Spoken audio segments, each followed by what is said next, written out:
الحمدللہ رب العالمین والصلاة والسلام علی سید المرسلین اما بعد فاعوذ باللہ من الشیطان الرجیم بسم اللہ الرحمن الرحیم پڑھئے الصلاة والسلام علیک یا رسول اللہ وعلی آلک واصحابک یا حبیب اللہ الصلاة والسلام علیک یا نبی اللہ وعلی آلک واصحابک یا نور اللہ۔ درود پاک پڑھنے کے بے شمار فضائل و برکات ہیں۔ اللہ پاک کے آخری نبی رسول ہاشمی صلی اللہ تعالی علیہ وآلہ وسلم نے نماز کے بعد حمد و ثنا اور درود شریف پڑھنے والے سے فرمایا، دعا مانگ قبول کی جائے گی، سوال کر دیا جائے گا۔ تو پتہ یہ چلا کہ جب بھی نماز سے فارغ ہوں تو اللہ پاک کی حمد و ثنا کر کے، جیسے ہم کہتے ہیں نا الحمدللہ رب العالمین والصلاة والسلام علی خاتم النبیین، یہ کوئی بھی خطبے کے الفاظ جس میں اللہ کی حمد بھی ہو، اللہ کی ثنا بھی ہو، اور اس کے بعد درود پاک پڑھ لیں، یعنی یہ اگر آپ نے نماز کے بعد کام کر لیا اور اب دعا مانگیں تو کیسی قبول ہوتی ہے کہ نبی پاک نے کیا فرمایا کہ دعا مانگ قبول کی جائے گی، سوال کر دیا جائے گا۔ تو یہ خاص پھر قبولیت کا وقت ہو جاتا ہے۔ اور ویسے بھی جمعہ کا دن ہے، آج مبارک دن ہے، اور ہم کوشش کرتے ہیں کہ ہر جمعے کو یہ حدیث پاک ایک بار پھر سن لیا کریں کہ اللہ کے نبی علیہ الصلوۃ والسلام نے فرمایا، جس کا مضمون ہے کہ جو کوئی شخص جمعہ کے دن مجھ پر 200 بار درود پاک پڑھے اس کے 200 برس کے گناہ معاف کر دیے جاتے ہیں۔ تو خاص درود پاک پڑھنے کا دن ہے، تو کثرت کے ساتھ درود پاک پڑھتے رہا کریں۔ آئیے مل کر محبت کے ساتھ بآواز بلند درود پاک پڑھ لیں۔ صلو علی الحبیب صلی اللہ تعالی علی محمد صلی اللہ علیہ وسلم۔ دعائیں ہوتی ہیں مقبول اس وسیلے سے، خدا کی خاص عنایت درود پاک سے ہے۔ ازل کے دن سے میرے مصطفیٰ کے چرچے ہیں، تمام دہر پہ رحمت درود پاک سے ہے۔ اللہ درود پاک سے سچی محبت عطا فرمائے۔ جمعہ کا جو بیان ہوتا ہے اس میں الحمدللہ ہم قرآن کی باتیں، قرآن کریم فرقان حمید کی کچھ آیتیں، پھر اس کے بعد اس کا ترجمہ اور اس سے ملنے والے میسج کو سمجھنے کی کوشش کرتے ہیں۔ آج قرآن پاک کی جو آیت ہے، میں اگر یہ کہوں تو غلط نہ ہوگا کہ قرآن کی اگر مشہور ترین آیتوں میں سے ایک آیت ہے، ویری امپورٹنٹ اور بہت کمال کی آیت ہے۔ پارہ نمبر 2 ہے، سورہ بقرہ ہے، اور آیت نمبر ہے 154۔ اللہ کریم قرآن مجید میں ارشاد فرماتا ہے، وَلَا تَقُولُوا لِمَن يُقْتَلُ فِي سَبِيلِ اللَّهِ أَمْوَاتٌ بَلْ أَحْيَاءٌ وَلَٰكِن لَّا تَشْعُرُونَ۔ بڑی کمال کی آیت۔ اس کا ترجمہ کیا ہے؟ آسان ترجمہ قرآن کنز العرفان۔ اور جو اللہ کی راہ میں مارے جائیں انہیں مردہ نہ کہو، بلکہ وہ زندہ ہیں لیکن تمہیں اس کا شعور نہیں۔ انشاءاللہ اس آیت کے بارے میں جانیں گے، کچھ ذکر کرتے ہیں کربلا والوں کا، اور پھر اسی آیت کے تحت اس میں کچھ بات بھی کریں گے۔ روایت میں ہے کہ جنگ صفین کا موقع تھا، مولا کائنات مولا علی شیر خدا کرم اللہ تعالی وجہ الکریم میدان کربلا سے گزرے۔ یاد رہے یہ کربلا سے بہت پہلے کا واقعہ ہے۔ امام حسین کی جب شہادت ہوئی تو مولا علی تو پہلے ہی شہید ہو چکے تھے، تو یہ بہت پہلے کا واقعہ۔ اسی مقام سے ایگزیکٹلی اس میدان سے جب حضرت علی گزرے تو آپ نے وہاں نماز فجر ادا کی اور اس کی مٹی کو اٹھا کر سونگھا، اور پھر درد بھرے لہجے میں کہا، یہ وہ جگہ ہے جہاں ایک جماعت شہید کی جائے گی، وہ سب کے سب بغیر حساب کے جنت میں داخل ہوں گے۔ سبحان اللہ، کیا شان ہے شہدائے کربلا کی۔ اس روایت سے مولا علی شیر خدا کرم اللہ تعالی وجہ الکریم کو اللہ کی عطا سے جو علم غیب عطا کیا گیا تھا وہ بھی معلوم ہو رہا ہے، اور یہ واقعہ تو ابھی سالوں بعد ہونا ہے، لیکن مولا علی نے پہلے بتا دیا۔ چاہیں تو اشاروں سے اپنے کایا ہی پلٹ دیں دنیا کی، یہ شان ہے خدمت گاروں کی، تو سرکار کا عالم کیا ہوگا۔ اچھا، یہاں یہ بھی پتہ چلا کہ اس میدان پہ کربلا والے امام حسین اور ان کے خاندان والے آئیں گے، شہید ہوں گے، اور سب کے سب بلا حساب جنت میں جائیں گے۔ یہ بھی ان کا مقام پتہ چل رہا ہے۔ اب آتے ہیں آیت کریمہ کی طرف۔ اب کربلا میں شریک ہونے والے خوش نصیب حسینیوں کے بڑے بڑے فضائل ہیں. ان میں بعض تو صحابہ تھے، اور ہمارا سچا پکا عقیدہ ہے کہ ہر صحابی جنتی ہے. پھر اس لشکر حسین میں صحابہ بھی تھے، تابعین بھی تھے، یعنی وہ خوش نصیب تھے کہ جنہوں نے صحابہ کرام علیہم رضوان کی صحبت پائی. یہ بھی بڑے اونچے رتبے والے تھے. پھر ان کا امام عالی مقام امام حسین کے ساتھ کربلا میں شریک ہونا، آپ پر اپنی جانیں قربان کرنا، یہ ایک اور عظیم فضیلت بنتی ہے. اللہ اکبر. اور پھر انہیں ایک اور بڑا مرتبہ کیا ملا کہ اللہ کریم نے انہیں شہادت عطا فرمائی. شہادت بہت بلند مرتبہ ہے، جیسا کہ ہم نے بھی قرآن پاک کی آیت میں سنا، وَلَا تَقُولُوا لِمَن يُقْتَلُ فِي سَبِيلِ اللَّهِ أَمْوَاتٌ بَلْ أَحْيَاءٌ وَلَٰكِن لَّا تَشْعُرُونَ. اور جو اللہ کی راہ میں مارے جائیں انہیں مردہ نہ کہو، بلکہ وہ زندہ ہیں لیکن تمہیں اس کا شعور نہیں. اب ذرا غور کیجئے، شہیدوں کی شان کیسی نرالی ہے. آدمی راہ خدا میں جہاد کرتے ہوئے لڑتے ہوئے مارا گیا، وفات ہو گئی، سر کٹ گیا، روح بدن سے نکل گئی، اسے کفن پہنایا، اس کی نماز جنازہ پڑھی، قبر میں اتارا. ظاہری آنکھیں دیکھ رہی ہیں کہ جناب آدمی کا انتقال ہو گیا ہے، مگر قرآن کیا کہہ رہا ہے؟ فرمایا خبردار یہ شہید ہیں، یعنی ہرگز مردہ نہ کہو بلکہ یہ زندہ ہیں، تمہیں شعور نہیں ہے. ہے نا عجیب بات؟ بھائی آنکھیں کہ دیکھ رہی ہیں کہ انتقال ہو گیا ہے، کفن پہنایا، جنازہ ہوا، قبر میں اتار دیا. بلکہ ایک اور قرآن کی آیت میں کیا ارشاد ہوتا ہے؟ وَلَا تَحْسَبَنَّ الَّذِينَ قُتِلُوا فِي سَبِيلِ اللَّهِ أَمْوَاتًا.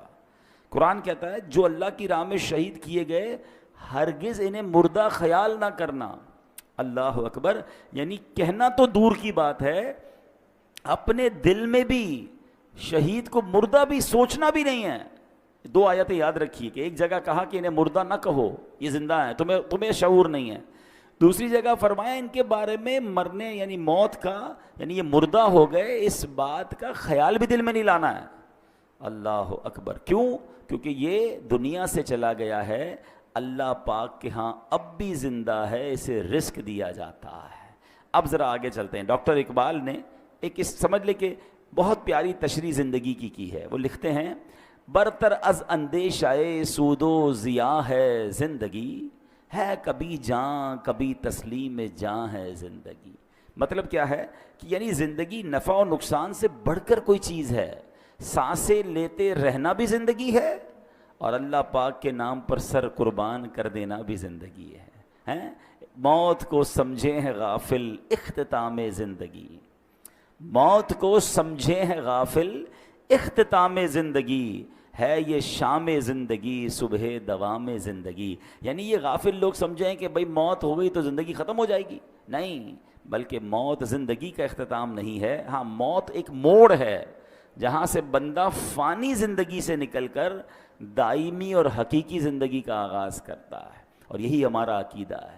ہم اس دنیا میں ایک فانی زندگی گزارنے آئے ہیں. اصل تو جو دائمی ہماری زندگی ہے، ہمیشہ رہنے والی زندگی ہے، جو لمبا عرصہ رہنا ہے، وہ تو آخرت کا ہے. یہاں تھوڑا ٹائم آئے ہیں. پرابلم پتہ کیا ہے کہ ہم اس تھوڑے ٹائم کی فکر زیادہ کر رہے ہیں، اور جو بڑا ٹائم ہے اس کی فکر چھوڑ دی ہے. مثال کے طور پہ آپ دیکھیں نا کہ کچھ لوگوں سے پوچھا جائے کہ یار میں نے ایک جگہ، اب مثال کے طور پہ آپ جاتے ہیں کہیں ٹریول پہ جاتے ہیں 1 مہینے کے لیے، 15 دن کے لیے، تو آپ 15 دن 1 مہینے کے لیے جا کر وہاں گھر تو نہیں خریدتے نا. آپ کرائے کا گھر لے لیں گے، آپ ہوٹل میں رہ لیں گے، ٹھیک ہے نا. 1-2 بیگ ساتھ لے جائیں گے، پورا گھر اٹھا کے تو نہیں لے جائیں گے. کیوں؟ آپ کہیں گے واپس تو یہیں آنا ہے نا. اصل تو میرا گھر یہ ہے، میں تو ٹریولر کی حیثیت سے، بندہ کرائے کے گھر میں زیادہ خرچ نہیں کرتا. کہتا ہے یار گھر کرائے کا ہے، اتنا سارا اس کے اوپر لگا دوں گا، میرا تھوڑی ہے، میں تو چھوڑ کے چلے جانا ہے، کچھ عرصے کے لیے آیا ہوں. کراچی میں بھی کچھ لوگ ایسے ہوتے ہیں جو دیگر شہروں سے جاب کرنے آتے ہیں، کاروبار کرنے آتے ہیں، مگر اصل ان کا دھیان کیا ہوتا ہے کہ میری فیملی گاؤں میں ہے یا فلاں علاقے میں ہے، میں نے وہاں جانا ہے، میں نے گھر بھی بنانا ہے تو وہاں بنانا ہے، کیونکہ میرا مستقل ٹھکانہ یہ نہیں ہے. دنیا میں یہ ساری لاجک سمجھ آتی ہیں، مگر یہ کیوں نہیں سمجھ آتا کہ ایکچولی یہ پوری دنیا ہی میرا ٹھکانہ نہیں ہے. میں یہاں مسافر کی حیثیت سے ہوں. کوئی 50 سال کے لیے آیا ہے، کوئی 60 سال کے لیے آیا ہے، کوئی 70 سال کے بعد چلا جائے گا. ماں باپ کی دعا لگ گئی تو 80-100 سال اس کے بعد تو چلا ہی جائے گا نا.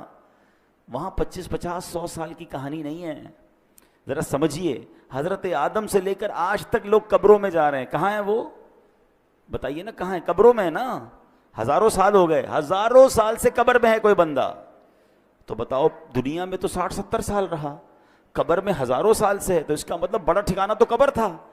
گھر کی فکر زیادہ ہونی چاہیے تھی، قبر کی زیادہ ہونی چاہیے تھی. میں اور آپ مریں گے، وی ڈونٹ نو کہ کب تک قیامت آئے گی. بھائی پتہ نہیں 500 سال، 1000 سال، 2000 سال میں نے قبر میں رہنا ہے.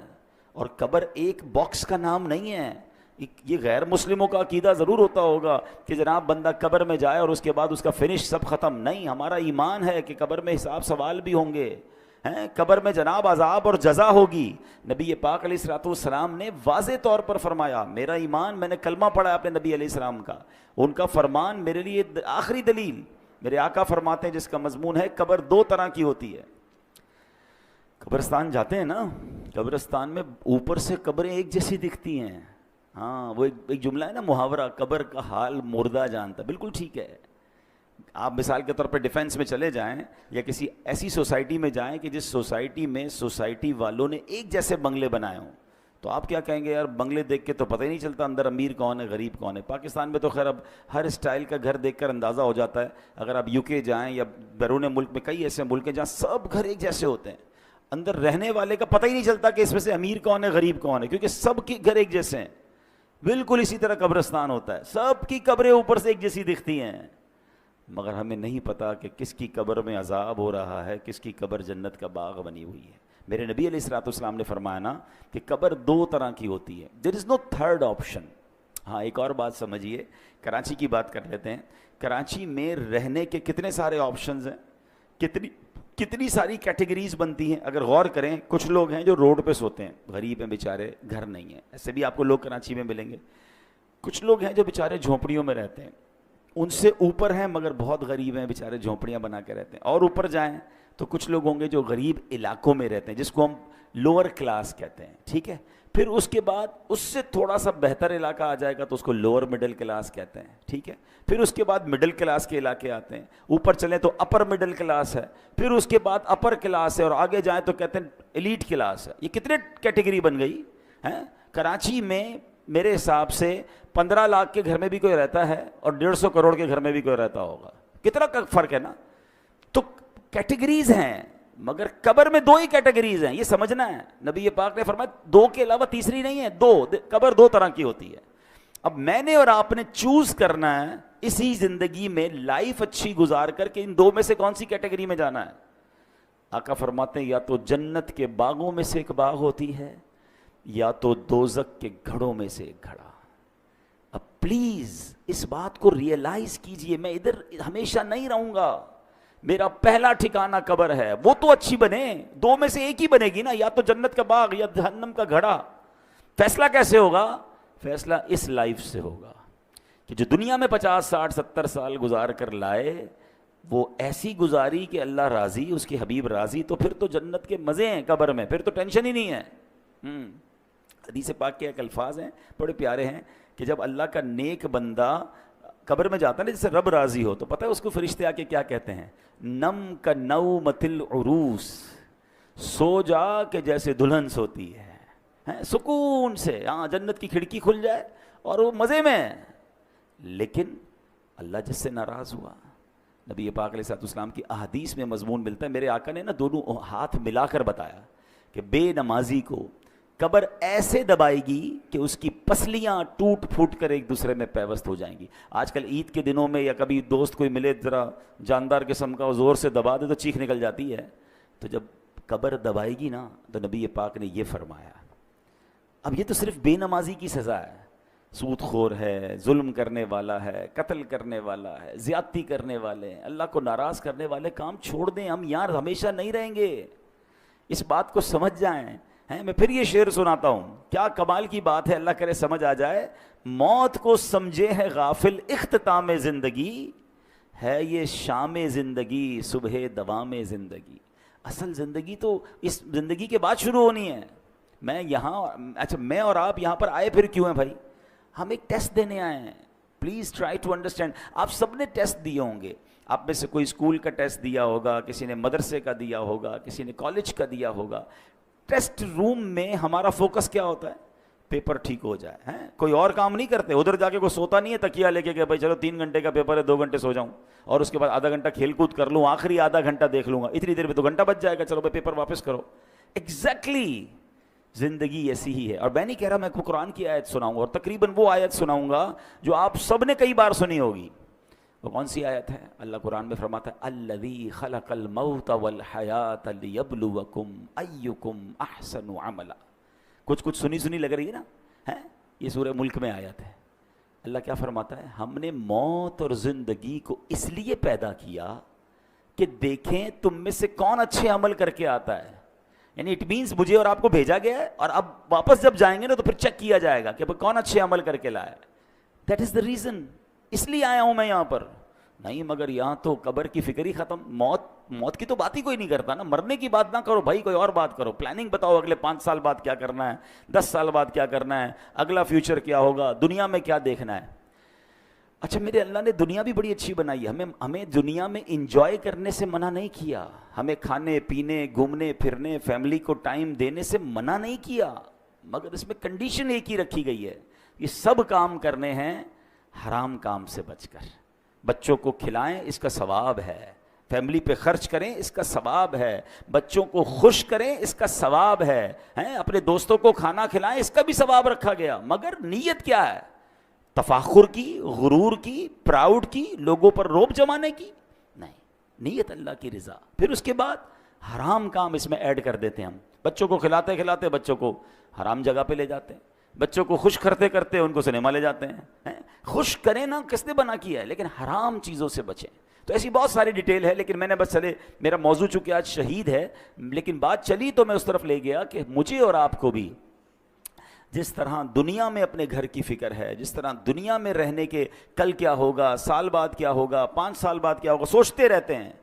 تو یار یہ تو سوچو قبر میں کیا ہوگا, وہاں سوالات کے جوابات دے سکوں گا کہ نہیں, میری قبر جنت کا باغ بنے گی کہ نہیں. اچھا قبر پہ ہی معاملہ ختم تھوڑی ہے, قبر کے بعد تو پھر محشر کا دن ہے, اور پھر آگے جنت اور دوزخ کا فیصلہ ہے. لیکن بڑی خوبصورت بات علماء فرماتے ہیں, قبر پہلی منزل ہے.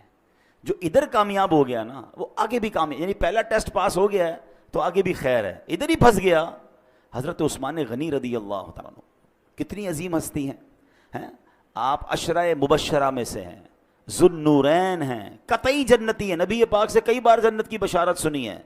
مگر جب قبرستان جاتے تھے نا تو زارو کتار روتے تھے, داڑھی آنسوؤں سے تر ہو جاتی تھی. تو کسی نے کہا آپ کے سامنے محشر کا ذکر ہوتا ہے آپ نہیں روتے, جہنم کا ذکر ہوتا ہے اتنا نہیں روتے, لیکن آپ جب قبرستان جاتے ہیں تو بہت روتے ہیں. تو کمال کی بات فرمائی, فرماتے قبر ہی پہلی منزل ہے, جو ادھر کامیاب ہو گیا وہ آگے بھی کامیاب ہو گیا. تو please try to prepare beautiful grave for you. اپنی بہترین قبر بنانے کی کوشش کرنی ہے. وہ پیسوں سے نہیں ہوگی کہ میں کہوں بھائی میرے مرنے کے بعد ماربل والی قبر بنا دینا. آپ ماربل نہیں سونے کی قبر بنا لیں, اگر اللہ ناراض ہے تو اندر عذاب ہو رہا ہوگا. باہر کا قبر کا کوئی کمال نہیں ہے, اندر کی کہانی اور ہے. اللہ کرے یہ بات مجھے بھی سمجھ آ جائے, یہ بات آپ کو بھی سمجھ آ جائے. اب امام حسین رضی اللہ تعالیٰ عنہ کی بات چل رہی ہے, شہیدوں کی بات چل رہی ہے.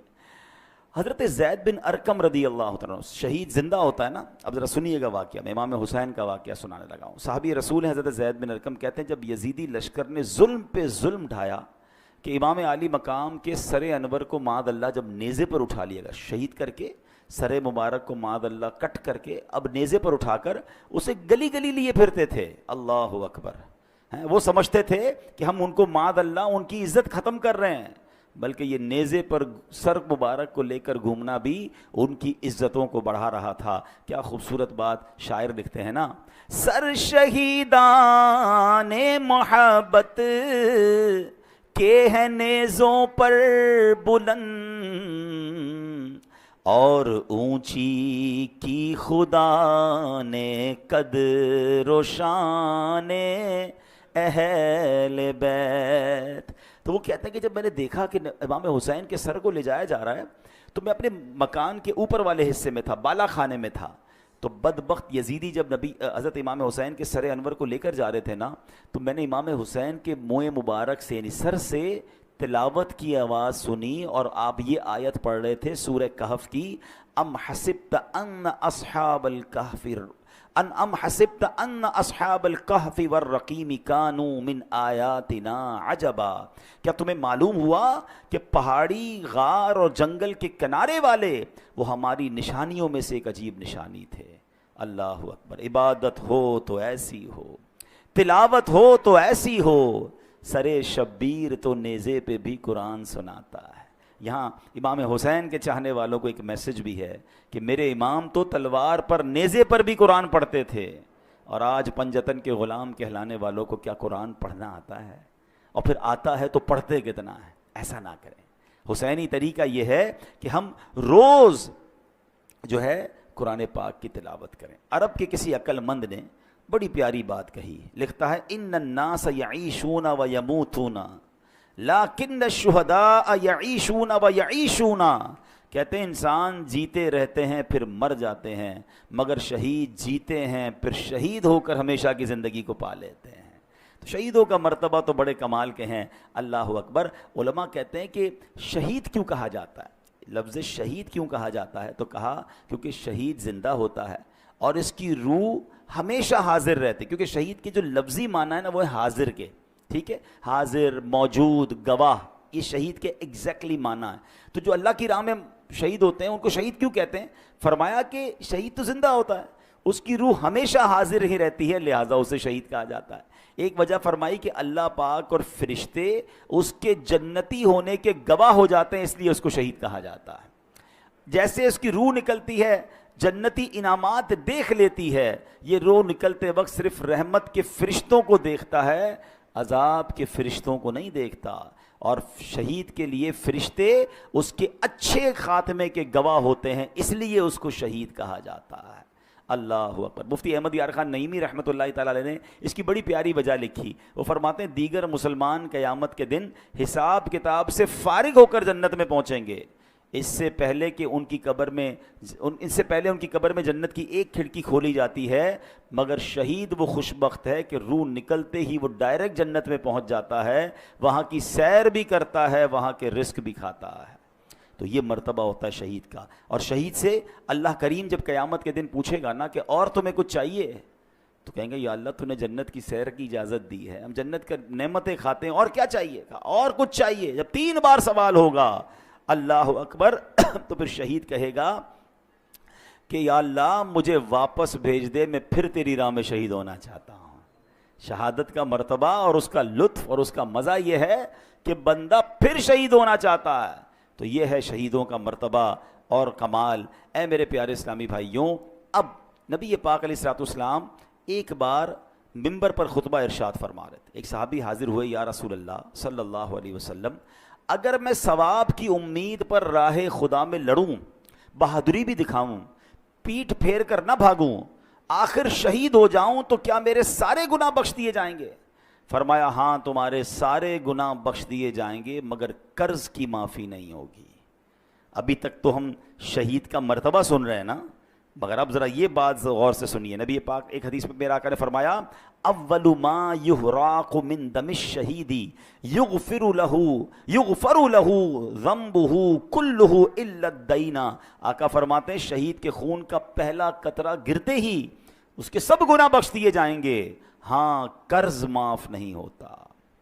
نبی پاک علیہ الصلوۃ والسلام کا یہ معمول تھا کہ جب جنازہ آتا نا تو آپ پوچھتے تھے کہ اس پر کوئی قرض تو نہیں ہے، اور جب قرض ہوتا تو آقا فرماتے میں جنازہ نہیں پڑھاؤں گا، یا فرماتے کہ کوئی قرض کا ضامن بن جائے پھر میں جنازہ پڑھاؤں گا۔ حالانکہ جس کے اوپر قرض ہو، اس کا انتقال ہو، اس کا جنازہ پڑھنا جائز ہے، مگر نبی پاک علیہ الصلوۃ والسلام اس کی اہمیت بیان کرنے کے لیے فرمایا کرتے تھے۔ تو نبی پاک نے ایک بار فرمایا، ایک جنازہ لایا گیا نا، حضرت انس بیان کرتے ہیں کہ نبی پاک علیہ الصلوۃ والسلام کی بارگاہ میں ایک جنازہ لایا گیا، تو پیارے آقا نے پوچھا کہ اس پر کوئی قرض ہے؟ لوگوں نے عرض کی جی ہاں یا رسول اللہ اس پر قرض ہے۔ ارشاد فرمایا ایسے آدمی پر میرا جنازہ پڑھنا کیا فائدہ دے گا جس کی روح قرض کے بدلے اس کی قبر میں گروی رکھی ہوئی ہے، گروی رکھی ہوئی ہو اور آسمان کی طرف بلند نہ ہو۔ اگر تم میں سے کوئی اس کے قرض کا ضامن بنتا ہے تو میں اس کی نماز جنازہ پڑھا لیتا ہوں، کیونکہ میرا اس کی نماز جنازہ پڑھنا اسے نفع دے گا۔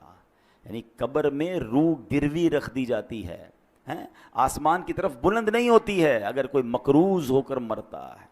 اے میرے پیارے اسلامی بھائیوں، آج کتنا یہ چیز وبا عام ہو گئی ہے، لوگ لاکھوں روپے دبا لیتے ہیں۔ کاروباری لوگ مجھے سن رہے ہیں، بعد میں یہ بیان سنا جائے گا، کبھی بھی قرض نہ لیں، قرض کی کوشش کریں کہ آپ پر قرض ہی نہ آئے، لیکن اگر قرض لیں تو پھر اسے وقت پر ادا کریں۔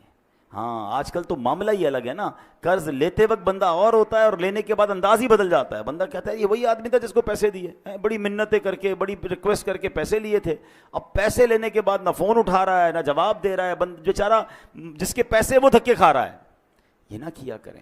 روایتوں میں آتا ہے اگر کسی نے کسی کی رقم دینی ہے اور پیسے ہوتے ہوئے نہیں دے رہا ہے، ایک تو نا کہ ختم ہو گیا، اس کی الگ ایک پوری تفصیل ہے، لیکن اگر اس کے پاس ایسا کچھ ہے کہ اپنا سامان بیچ کر اپنی تمام چیزیں بیچ کر قرض ادا کر سکتا ہے تو اس کو کرنا پڑے گا، ورنہ ہر لمحے گناہ گار ہو رہا ہے، اس کے گناہوں کا میٹر شروع ہو رہا ہے۔ تو کبھی بھی ایسا نہ کریں، قرض لیں تو اچھی نیتوں سے لیں، وقت سے پہلے لوٹائیں، پھنس گئے ہیں تو جواب تو دیں، رپلائی تو دیں، اس کے پاس جا کر معذرت کریں اس سے کہ بھائی میں پریشان ہوں، مجھے تھوڑا اور وقت دے دو، لیکن اب تو معاملہ ہی الگ ہے، بندہ ہی غائب ہو جاتا ہے۔ آج غائب ہو جاؤ گے پھر کیا ہوگا قبر میں؟ پتہ ہے قیامت کے دن ان پیسوں کے بدلے نیکیاں دینی پڑیں گی۔ وہاں پیسے نہیں ہوں گے کہ بھائی یا اللہ میں نے اس کے 2 لاکھ لیے تھے، محشر کے دن میں 2 لاکھ دے رہا ہوں، نہیں، وہاں چیک بک نہیں ہوگی۔ وہاں کیا ہوگا؟ روایتوں میں آتا ہے کہ جو اعلیٰ حضرت امام اہل سنت لکھتے ہیں کہ جو کسی کے 3 پیسے جان بوجھ کر دبا لے، 3 پیسوں کی ویلیو کیا ہے؟ آج کل تو لوگ پتہ نہیں کتنا زمینوں پہ قبضہ کر رہے ہیں، پیسے دبا رہے ہیں۔ فرمایا اسے قیامت کے دن 700 مقبول با جماعت نمازیں دینی پڑ جائیں گی۔ ایک طرف 3 پیسے ہوں گے، اس کے بدلے دینا کیا پڑے گا؟ 700، وہ بھی مقبول با جماعت نمازیں۔ جس نے کروڑوں کھائے ہیں، جس نے زمینوں پہ قبضہ کیا ہے، جو لوگوں کا پیسہ نہیں لوٹا رہا ہے، وہ کیا جواب دے گا قیامت؟ نبی پاک نے جنازہ پڑھانے سے منع فرما دیا۔ اے میرے پیارے اسلام بھائی، نبی پاک نے ارشاد فرمایا جن گناہوں سے اللہ پاک نے منع کیا ہے ان میں سے رب کریم کے نزدیک سب سے بڑا جرم یہ ہے کہ انسان قرض لے کر مرے جس کی ادائیگی کے لیے مال نہ چھوڑے۔ تو یہ نہ کیا کریں۔ ہاں اب ایک اور پرابلم، پیسے لیے کاروبار میں تو چلتا رہتا ہے، بھائی کسی کا کریڈٹ ہے، کسی کا ڈیٹ ہے، میں نے کسی کو پیسے دینے ہیں، کسی سے لینے ہیں، لیکن اس کو اچھی طریقے سے لکھت پڑھت کریں، وقت پر پیسے دیا کریں، اور اگر آپ کو لگتا ہے کہ ابھی جس کو دینے وہ نہیں مل رہا یا آگے پیچھے ہو گیا تو اس کو وصیت کر کے جائیں، اپنے بچوں کو بتا کر جائیں۔ کسی کا انتقال ہوتا ہے، اگلے لوگ پریشان ہو جاتے ہیں کہ یار اس نے کسی کو گھر میں بتایا نہیں میرے پیسے ہیں۔ یعنی کتنی عجیب بات ہے کہ میں نے کسی کو رقم دینی ہے یا اس کی کوئی امانت میرے پاس ہے، میرے سوا کسی کو پتہ ہی نہیں ہے۔ یہ بہت بڑی بے وقوفی اور جہالت ہے جو عذاب قبر میں گرفتار کر سکتی ہے۔ بھائی اگر آپ کو کسی نے امانت دی ہے، کوئی رقم دی ہے، تو آپ لکھیں اس کو، اپنے بچوں کو بتائیں، اس کو بھی بتا دیں کہ بھائی مجھے کچھ ہو گیا تو یہ میرا بیٹا ہے، یہ میری فیملی ہے، تمہیں یہاں سے مل جائیں گے، تاکہ اس کو بھی تسلی ہو۔ آج کل تو اچھا یہ بھی ہمارے لوگ بھی بڑے بھولے بھالے ہیں، کروڑوں روپے کا کاروبار کریں گے، گھر میں کسی کو نہیں جانتے، صرف اسی کو جانتے ہیں، نہ اس کے بیٹے کا پتہ نہ گھر کا پتہ، بعض اوقات تو گھر کدھر ہے یہ بھی نہیں پتہ۔ تو اگر جینے کی تمنا ہے تو کچھ پہچان پیدا کر ہیں، تبھی تو شریعت کہتی ہے کہ لکھت پڑھت کر لیں، کوئی کانٹریکٹ کر لیں، 2 گواہ ہونے چاہیے، کل کچھ ہو گیا تو آپ کے پاس کوئی چیز تو ہو۔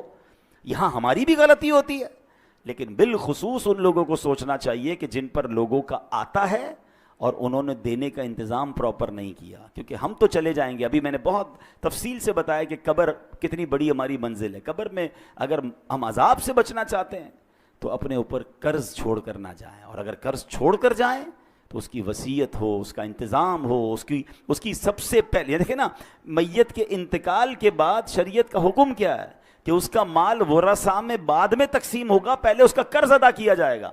لیکن میں نے اگر قرض بتایا ہی نہیں کسی کو، گھر والوں کو، اور بعد میں گھر والوں کی تربیت بھی نہیں کی، بھائی ابو مر گئے، بھائی اب ابو سے بات کریں، ہم نے نہیں دینا، بیٹے بھی ایسے کہہ دیتے ہیں۔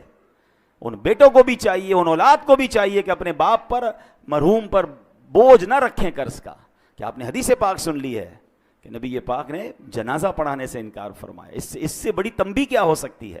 اللہ کرے کہ یہ بات ہمیں سمجھ آ جائے۔ ہم شہیدوں کے حوالے سے بات کر رہے تھے، اب یہاں پر ہم دیکھیں نا، آج کے دور میں تو جہاد کرنا، دشمن فوج سے لڑنا اسلامی ریاست میں پہلے فوج کا کام ہے۔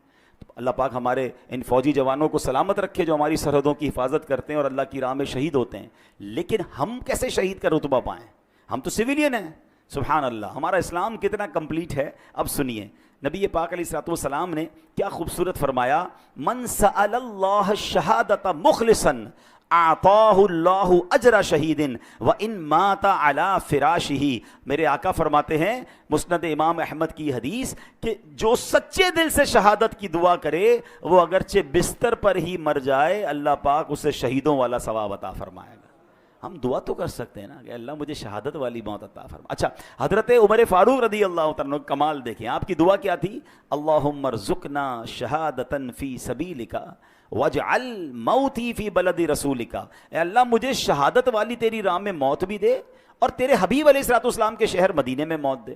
اچھا اس زمانے میں صحابہ اکرام حیران ہوتے تھے کہ حضرت عمر کیسی دعا کر رہے ہیں، مدینہ کیپٹل ہے، اس پر تو حملہ نہیں ہونا، ادھر تو فوج بھی ہے، چیزیں ہیں، یہاں کیسے شہادت ملے گی ان کو. یہ دعا کرتے رہتے تھے.